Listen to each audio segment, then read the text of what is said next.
Hello everyone, welcome to Skilled Dev. Trey here, and in this lesson, we're going to work the question age sort. And what this question says is you work for a company that's receiving orders online. You know all the ages of your customers, and what you want to do is write an algorithm that will sort these customers by age in ascending order. And the one constraint on this is that you can assume these are all normal ages. It's going to be anywhere from 0 to 100, so you're not going to get any crazy outlandish data or integers in this question. So what you do is write a function sort by age. It takes an array of integers as the input, and the output will be an array of integers sorted in ascending order. So you can see here we have 25 through 99, all going up the entire time. And your gut reaction may be to look at this and say, okay, this is easy, this is straightforward. I'm going to call ages.sort, just sort all the ages in ascending order, and I'll be done. I know this is O of n log n, this is ingrained in our brain, sorting takes n log n time, and that will give me the solution. And it will, but this is actually a brute force solution. There's data in this question that can actually allow us to minimize the number of operations we do and not actually incur this brute force standard O of n log n search. So let's take a look at our prompt again. And the big piece of information here, the constraint is that all ages must be between 0 and 100. So we have a very well-defined range. We know they can't be anything outside of this. And this is how we can optimize it and get it down to a linear time solution. So imagine you had millions or even billions of orders. When you sort by age, they're still only going to be between 0 and 100. So if you had a billion, it's going to be a billion items only distributed across 100 buckets of ages. And this is really the key here. So let's visualize that. Let's say we have this ages input of integers. We can see that there's 11 items, but they're only going to incur 6 buckets. And if you had millions or billions of items, likely it's going to be in all 100 buckets, but only those 100 buckets. So how can we use this information to then get these items in the correct order? So let's walk through our data.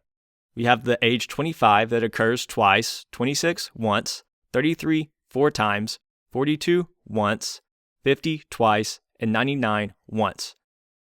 And we also see now that we can construct an output from this. All we need is the count. So when we create an output array, the number 25 will just occur twice, 26 once, and so on. So all we have to do is go through this loop one time to put them in their correct bucket, and then construct the output based on the number of count, the number of times that item occurs. Because if the number 33 occurs here or here in the input, it doesn't matter in the output. We just need the number 33 to appear 4 times. So that's it. That's the key to this question. All we need to know is the number for each bucket, and we can construct the output based on that number. And this is a concept called bucket sorting. When you have a limited range for the values, you can construct buckets and create the output that way. This is in contrast to something like strings, where the string can take any value. You just have to sort them that brute force O of n log n method. So let's really walk through what's happening. We have customer A, B, C, D, and E. We have 5 different ages, and they come in a random order. So what we want to do is now just go through that array input once and find the count of each item. So we see that 20 occurred once, 35 occurred 3 times, and 40 occurred once. So we construct this data structure that contains our ages and the count, and then we build the solution off of that. So we go through it once to construct the count, and then once to create the output array. We show 20 as being in there once, 35 is in there 3 times, and then 40 is once. So we entirely construct this off the count. And it doesn't matter the 35, which one comes first, last, etc. These are just the customer ages, and there's no additional information that's required to put them between here, here, and here. We just need that number 35 3 times. We use a concept called bucket sorting to solve this question. And bucket sorting is a special case where you can optimize on top of a normal sort. What it says is when you have a well-defined, predetermined, discrete range of buckets or values, you don't need to compare each item against the other items. All you need to do is move each item to its corresponding bucket, and these buckets are already ordered correctly.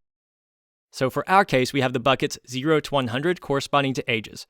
We iterate through all n items and then add the count of that item to each bucket. Then we iterate through all these buckets and take the count and add each age that number of times to our output array. The time complexity on this is linear O of n time and O of n space. We have one loop to iterate through all n items to construct our buckets, and then one loop to iterate through all the buckets and add them to the output array. The auxiliary data structure is actually constant time. It can only have 100 items, but our output array will contain all n items, so it's O of n space. And now we're ready to write our solution function sort by age. And this function takes an array as the input, which is going to be an array of integers that can take the values from anywhere 0 to 100.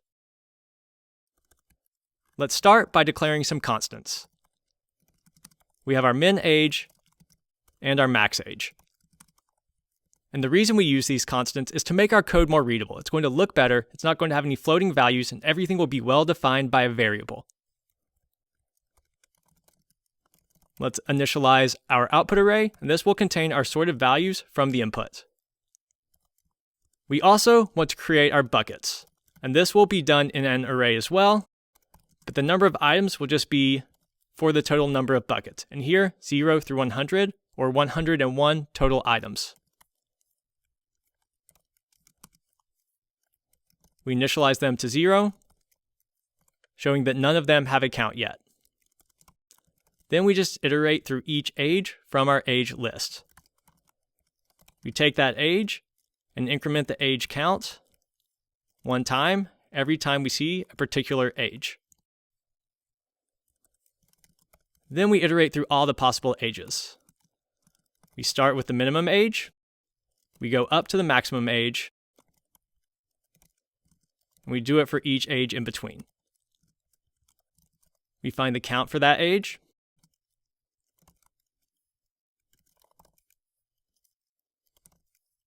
and then based on that count, we start at 0, we iterate up to that value,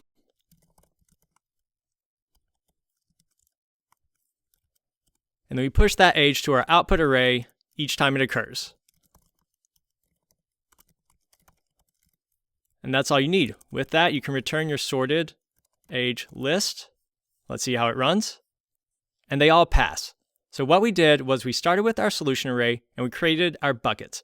Our buckets were initialized to 0 to signify that none of them start with a count.